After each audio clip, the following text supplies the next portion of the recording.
Jones, Medicine in the Metaverse. I'm here with Bunny today and to remind everybody to be kind to animals. Animals have feelings too. So today we're going to cover NFT terms and what you need to know.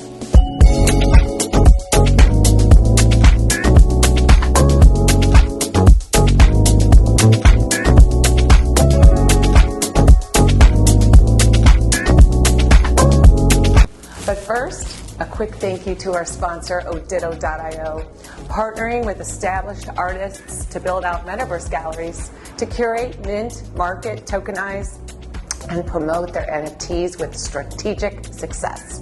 Check it out, Oditto.io. Let's start with the word project. When you buy into a project, it can have perks or incentives or utility for said purchases.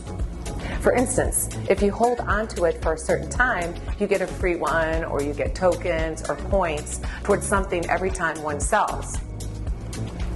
Roadmap. Roadmap, this is a plan of action, like a business plan of sorts. Liquidity. This is ETH owned that hasn't been converted yet to NFTs.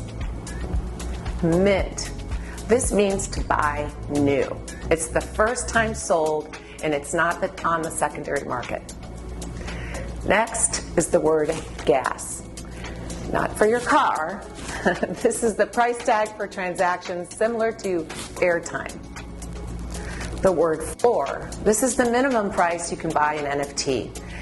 It's at its floor price, bottom, cheapest price possible. Rug pull. This means scam. This is a scam. It's when you buy into a project, it's fake, or they dump it after they sell all of their collection. Not good. Next is the word shill, promoting something that may or may not be good. Shill is a scam of sorts.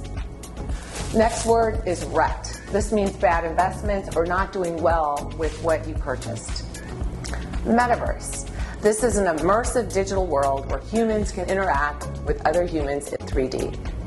Delisting, when you take something down that is for sale. Next word, GMI, which stands for gonna make it, or NGMI, which stands for not gonna make it. That's it for today's snippet of info. Hit that like button and subscribe and have a great day. Celeste Jones and Medicine in the Metaverse.